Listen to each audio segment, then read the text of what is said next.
building out this NFT project has taught me that I'm still so pleased with how it came out. But those harder questions of how do you get the attention of people who maybe aren't into crypto, or like me 6 months ago.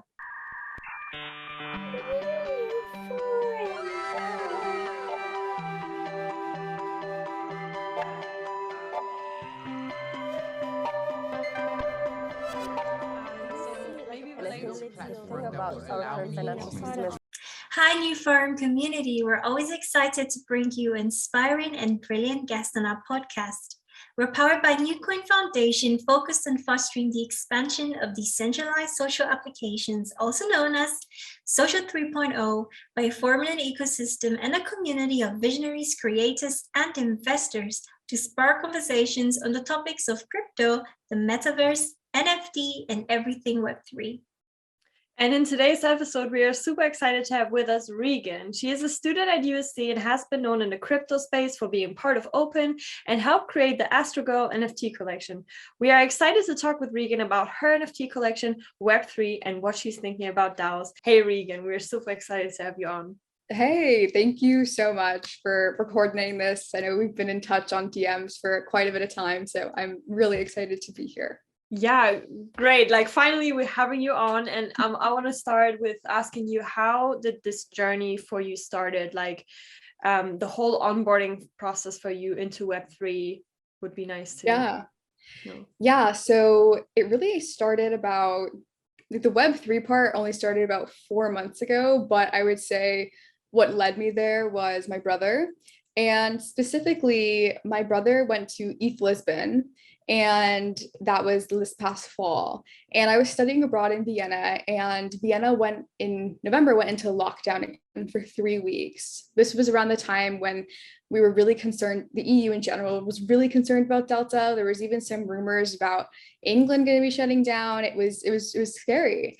And I realized that, I'm triple vaccinated, I don't have COVID. I didn't want to just be locked in my apartment for 3 weeks. So I just booked a flight to London Heathrow like the day before the lockdown was set into place. And my brother basically saved me, because London's expensive. And he left Lisbon, and we hung out for 2 weeks, and we traveled across London and Ireland. And during that time, my brother, who is full-time in the crypto space, just started talking to me a bit more about it. And my brother has a developer skill set. And, I took one Python class at USC, and I was like, this is definitely not going to work out for me, at least on the developer, Python level. And long story short, he told me about DAOs for the first time. And when he said DAO, I thought he meant the Dow Jones, right? Because and I was like, wait, what does DAO stand for again? A million times I kept asking him wait, what does it mean again? Long story short, a couple weeks later, I finally get back to the States. I'm on break, and I finally am like, hey, so that whole DAO thing, you've piqued my interest, saying that you don't need to know how to code or even know that much about blockchain, etc., in order to participate or learn. And he told me to join Index. He said that's the one DAO that he knew of.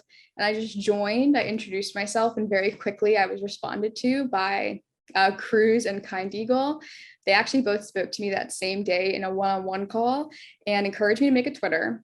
And I made it. They both followed me, and I think I had 2 other followers. So I had 4 followers. And that night I posted, hey, it's so weird posting on Twitter, because this is also my first Twitter.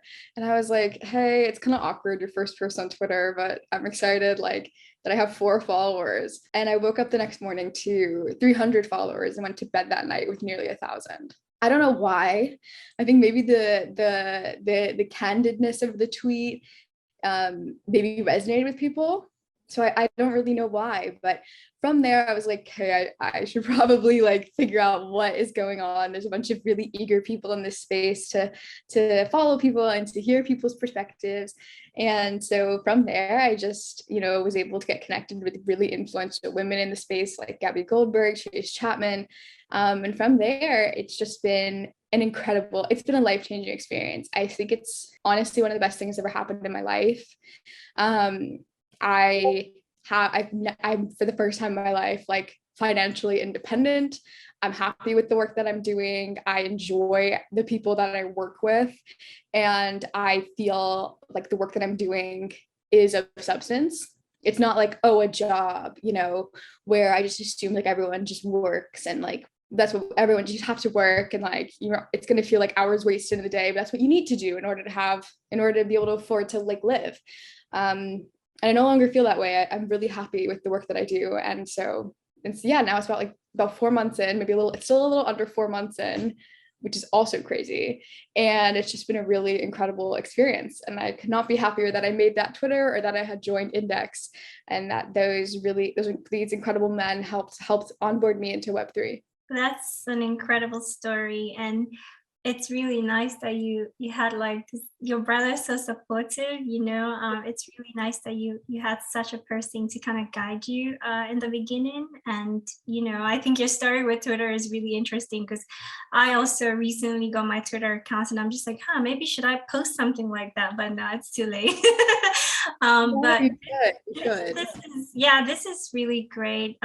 So you touched a bit on the first DAO that you participated, that you joined, and it's really great how you know it kind of happened for you quickly, because you know we've heard some stories about people struggling to get into DAOs and the fees and all of that. So this is really interesting. And what other DAOs are you a part of, and what has been your general experience? Yeah, so mainly it's been Index, because I would say that's like the one where I mainly contribute. I lurk, for lack of better terms, in quite a few DAOs, where if you go to my Discord, it's a cesspool of notifications and quite a bit of a mess.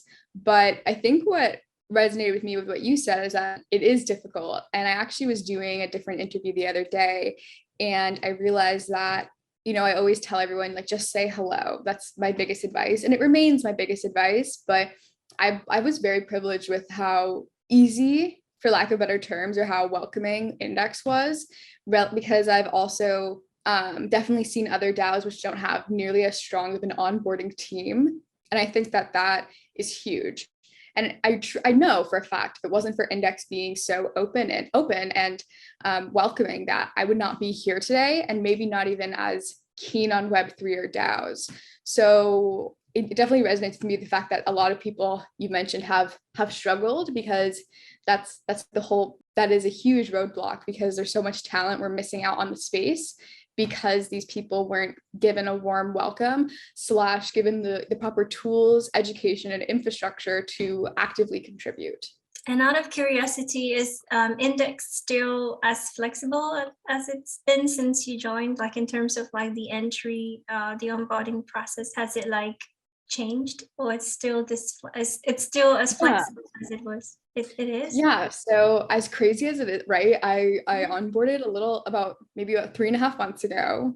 So it's still pretty similar. I think Index is kind of actually known for its stronger onboarding. They have these like different tiers. But like any DAO, right? Nothing is perfect. And I think that even since I've been there, things have improved. Like they very clearly outline now the contributor awards, and like that at first I was so confused. I was like, how are people getting paid? What are they getting paid in? Because Discord's hard, because there's a bunch of different channels, a bunch of different conversations, where it's not a good DAO platform, in my opinion. At least from a newbie perspective, I was so confused reading all the general chat. I was like, where is the stuff I need to be reading? You know, it's great to be reading some of this other, like, oh, I see these different group chats within the DAO, and I'm like, who are you people? What is this group? You know? So I think that for given Discord's being what it is, I think that they do a really good job. But yeah, I think just in general, I think DAOs will hopefully figure out a better, and again, it's not like I have like, oh, I have a way that's better. It's more like just putting it out there that I had not used Discord before that. I think Discord is impossible. I think it's confusing, and I think that it's there's not a good place to like store key messages. Like they make a channel, I guess, with like FAQ. I just think there's a better way, and I'm hoping that DAOs, like, hopefully a Web3-ish like platform comes out that is a better way to do this stuff. Right, very interesting perspective on DAOs, and I think that you definitely said it right, because Discord and all these other platforms weren't exactly designed for DAOs, right? But then it's kind of what's being used right now. But with time, you know, as people share the experiences, as DAOs evolve, I think that, you know, we're gonna like problem solve, because the stats from people actually experiencing it is like relatively new, right? I kept hearing it's the next big thing after NFT, so it is new, and people have to experience it to be able to know what the pros and cons are, and to, you know, take the next step. So I think like that's kind of where we're going. And I wanted to ask, like, what do you think are some of the criteria for like a smooth onboarding and like governance of DAOs? I mean, we're on the DAOs topic, so maybe we could just like go with that. Yeah, so smooth onboarding. I think that is still a huge issue with DAOs, because when we speak about onboarding, I think there's just a lot of different ways to go about it, but there's onboarding people who are crypto adjacent or have someone, like, for example, I only ever downloaded Discord and downloaded a Twitter and followed people because of my brother. So I think the biggest part of onboarding that is still the biggest gap is, how do you make DAOs mainstream and accessible enough where someone, again, I'm Gen Z and I think Discord's hard to use. So how do we make it so that people who may even find it harder than I am, and I would consider, you know, I'm not very tech savvy, but tech savvy enough where I grew up with a lot of this technology and I think it's confusing. So I think the biggest onboarding thing that hasn't been tackled properly, because it's super hard and it's something that a lot of people are working on, is if you don't have someone like someone who's like holding your hand, like someone who is mentoring you directly, like especially someone in real life, like a brother, a friend, you're not going to know about DAOs, and then you're not going to know where to look. Because it's like, if you type in DAO online, you get articles from like Forbes, and it's like, it doesn't tell you how to join, how to contribute, how it works, what the heck it is. So that's one part of it. One part of the onboarding experience that is getting people to even onboard, because they don't know that DAOs exist / how they're practical. And then there's the actual, okay, so someone is on crypto Twitter, they find a DAO they think is interesting. Now, how do they go from being a lurker or someone who maybe joins the Discord to being a paid contributor where they are being compensated for their work and time? I think that comes through like you need a team dedicated to it. I think that's just what it is. I think that especially with these larger DAOs, there's some DAOs that I've been told, I don't have them like by name on top of my head, but some DAOs do like smaller cohort styles, which I think is genius, where they only onboard people through, like, it's a bit more gated, where it's like, hey, you have to like apply to this like small cohort, and then I think every month they pair you up with someone. I mean, I think it just depends on the level of experience, but if someone's very new, like never been in a DAO, doesn't know much about crypto, I think that's a great way to go. A lot of DAOs, like I joined a DAO where I just got in the Discord, and then suddenly there was this whole universe of group chats. And as incredible as it was to see all those people, it was very intimidating. And I'm fortunate that I'm really extroverted and kind of maybe even have like this like false delusion sense of confidence where I reach out to people immediately. Again, that's not everyone. So I think that right now a lot of the onboarding does accommodate extroverts a bit more as well. So this is a long-winded answer, but I guess what I'm saying is there's a couple of areas in onboarding we need to address. The first one is visibility and discoverability. How can we get people to onboard that aren't inherently crypto adjacent? Because if the goal of decentralized finance, of DAOs, is more of a global mission about the global unbanked, or I guess not every DAO is like that, but I think a lot of DAOs are trying to reach diverse audiences. But, you know, again, if we're going to reach diverse audiences, we need to make it easier, not just for people who are maybe always English speaking or a certain time zone, etc. So there's that part. The other part is, okay, so someone gets a Discord, they find their way into your DAO. How are we going to assure that they want to come to meetings, that they get paid for their time, and that they understand what getting paid in a token means, and that they understand like someone has to properly onboard them? Because when I joined a DAO, I didn't have a MetaMask. I didn't understand what a DAO token was. I literally just joined a Discord. I was like, hi. So I think it's about accommodating people of different levels. It has to be intentful.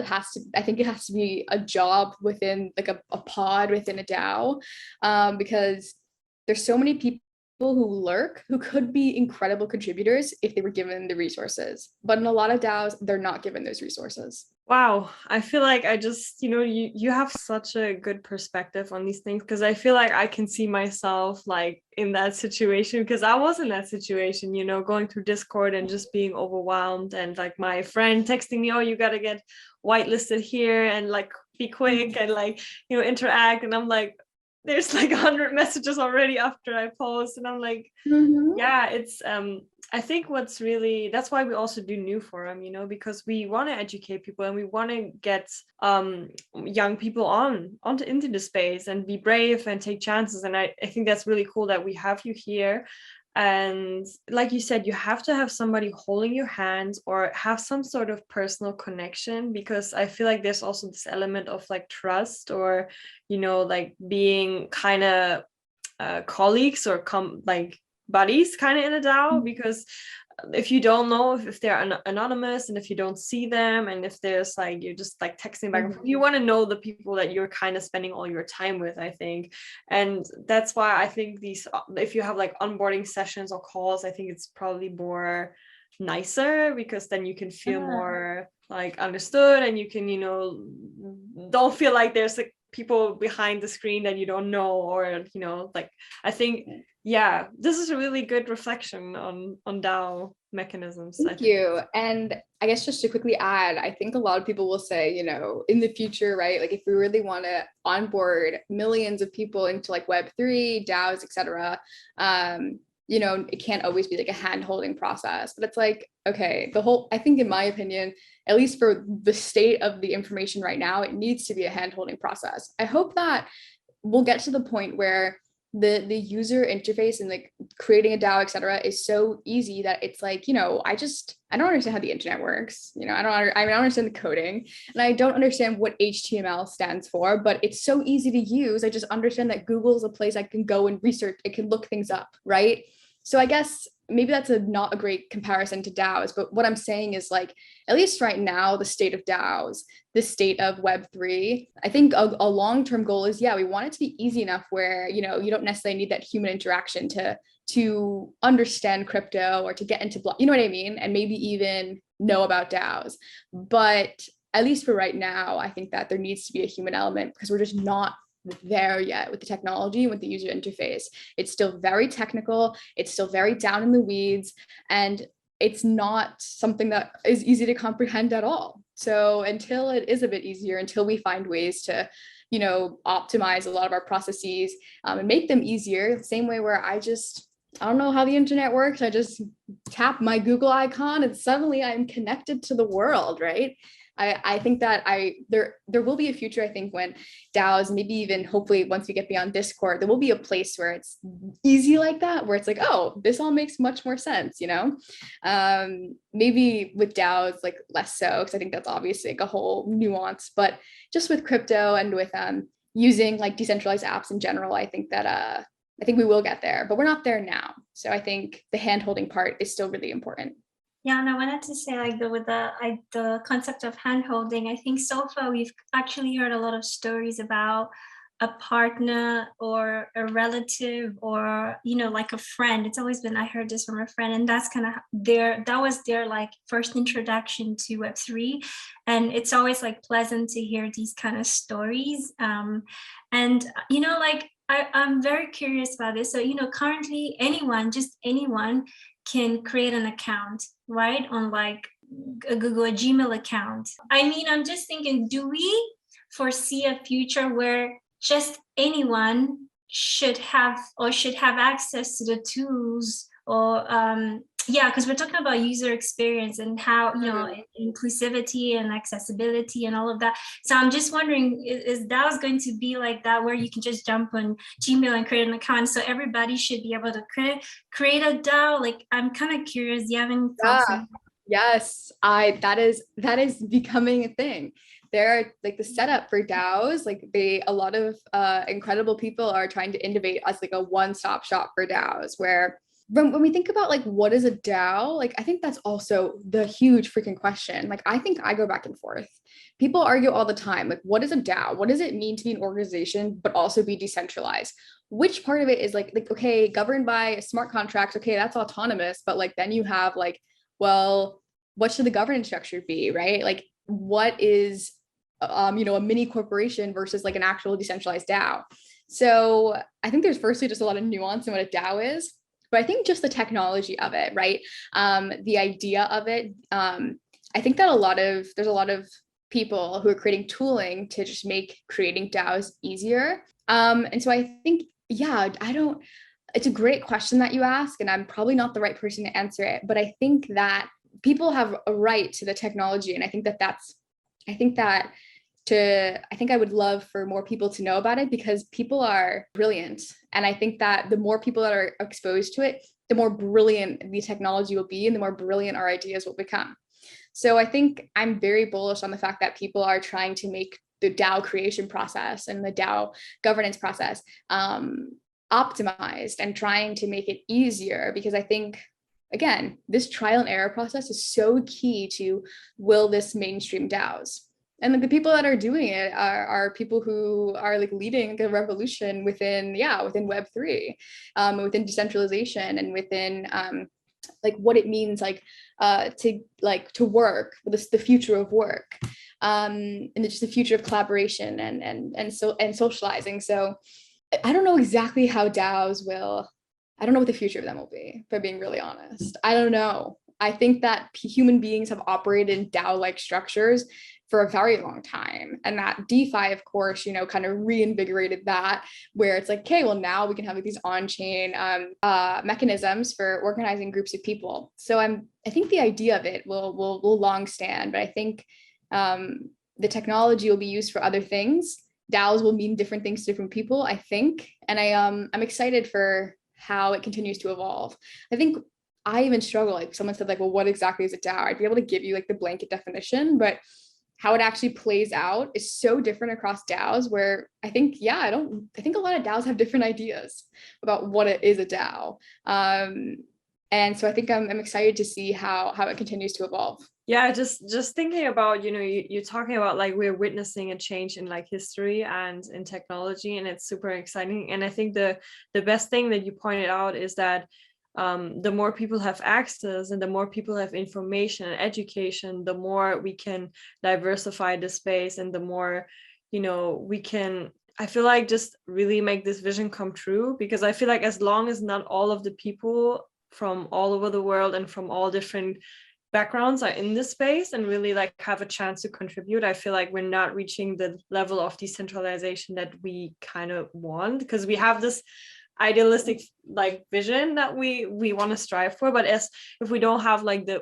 proper onboarding things and information and education, we're not going to get there. And also the UX, because sometimes these NFT projects and like wallets and everything can be a hustle. And I want to talk a bit about that. So you dropped your NFT collection, AstroGirls Society, and I want to know, like, how was the whole process for you? Like, how did you experience that? I've loved it. And honestly, these questions that you're asking are a lot of questions that the team that I work with, we've had to ask ourselves, especially with just the onboarding thing. Because, for example, the utility of our NFT is that it grants you access to like a token gated Discord. And then from there, we are doing mentorship sessions and like a mentorship cohort, and then also an education cohort, and then also developing future utility, which we'll be releasing in like further roadmaps.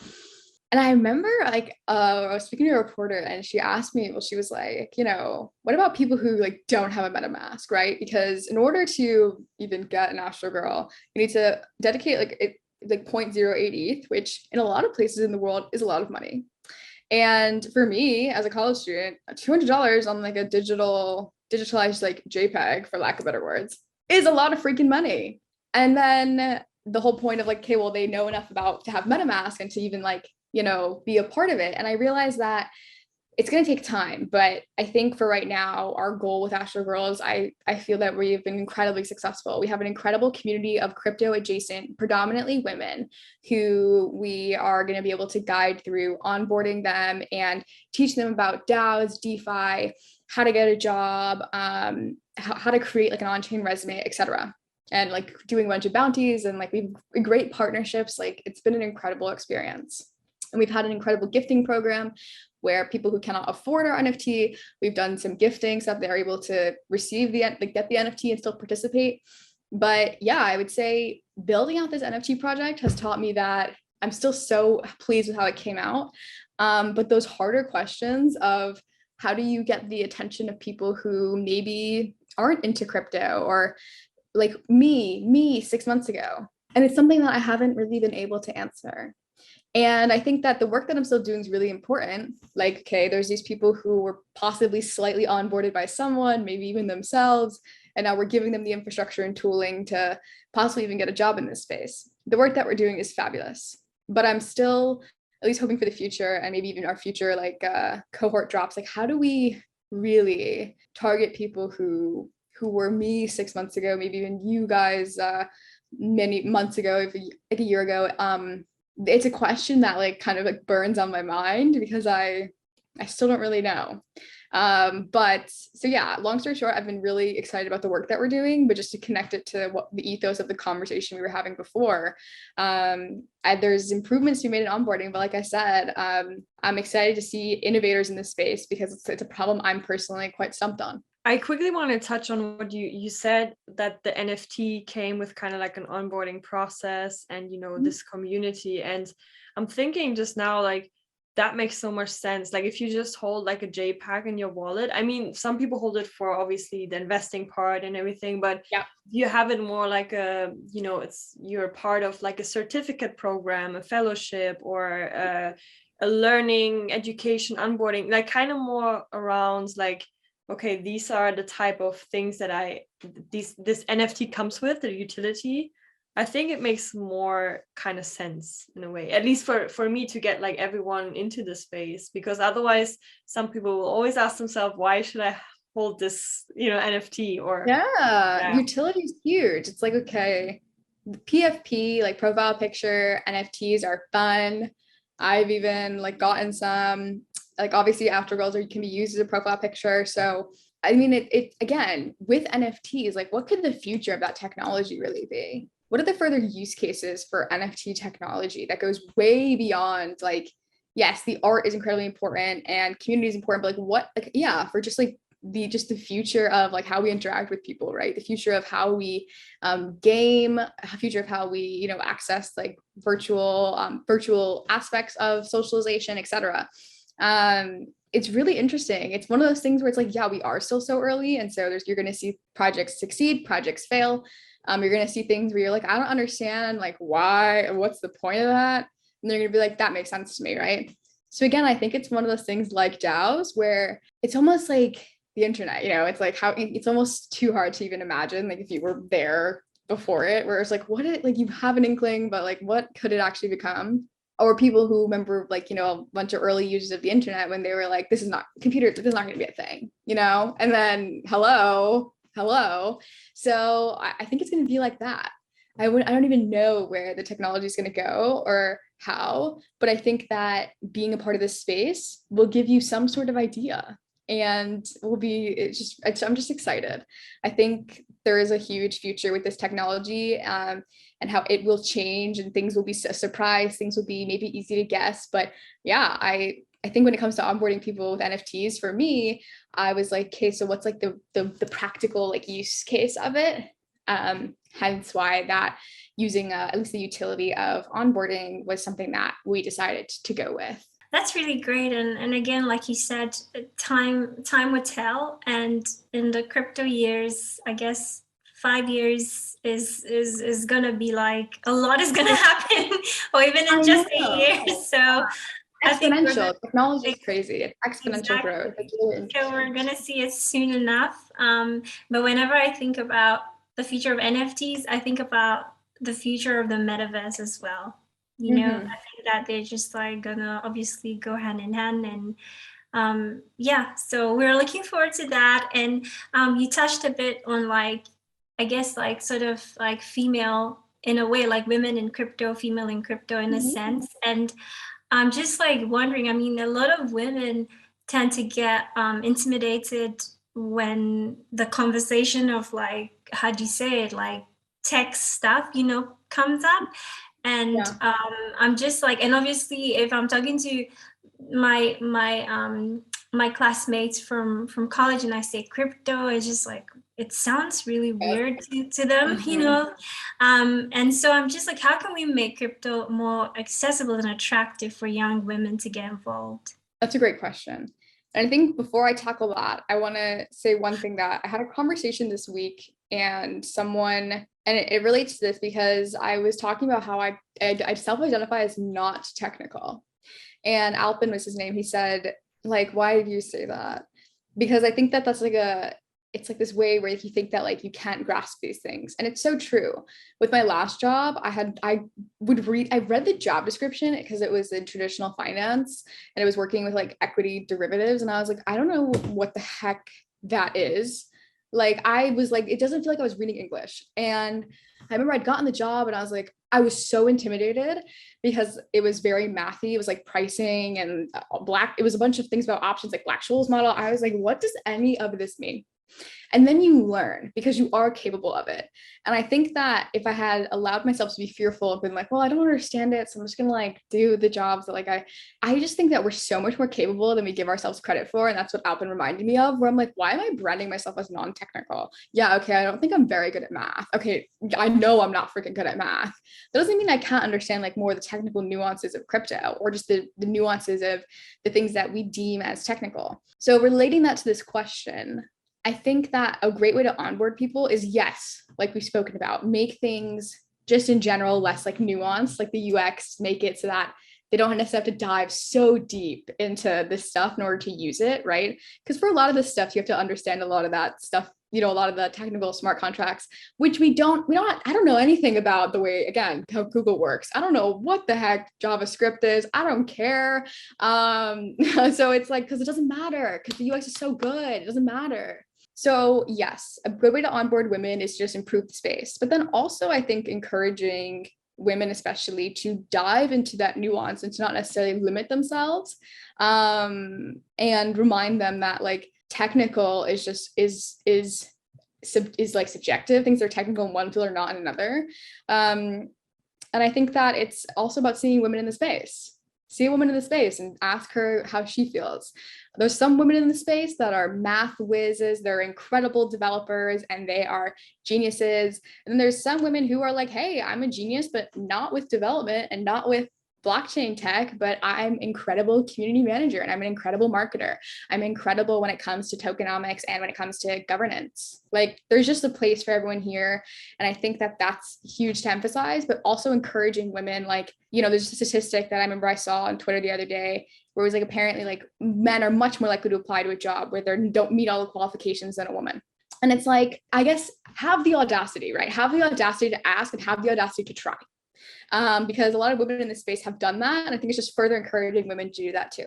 Wow. And I think that you're articulating this so well. You're so like bright and so, Thank you. yeah, just like graceful. And I think that you're definitely going to be inspiring a lot of women in this space. So this is great. Thank you so much. And I know we have to be mindful of your time, but before we let you go, what is Opyn? So Opyn is an incredible, you know how I was talking about it before, like the equity derivative stuff. Well, that's like, it's called like, it's a structured products is like the term, right?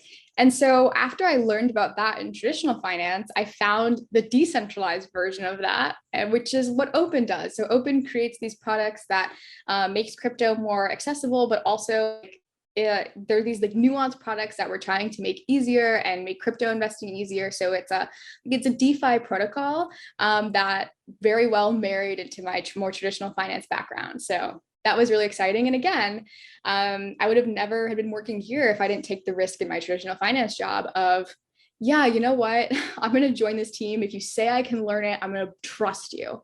And I'm going to allow myself to learn this. Wow, that's Honestly, great. I quickly wanted to say I admire you, because I feel like a lot of things are just in our heads, sometimes. And if we actually just go for it, and even if you fail, even if you try, and what somebody says, oh, you don't know this, no, but I feel like at least you're opening up the door, and you're able to adapt, and you're able to learn. You're setting the tone that you want to learn, and you're setting the tone that, like, look, I'm trying. And humans want to learn, and they are able to learn anything, I feel like.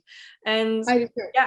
yeah, and I think it's just we need to not gatekeep knowledge in coding or in tech or in anything Web3, I think. And we just need to let women play their role, because I feel like it makes the space really beautiful. Like, when I see what, like, the projects that are led by female, or I just think it makes it super, like, cool, and like makes the space more, like, fun and empathetic and vibrant. I don't know. I love that. I agree. So I appreciate you both for just taking the time to chat. It was so like lovely meeting you, and I really appreciate you both giving me lending me your platform to just have this conversation. It was really, really fun. I've really enjoyed it.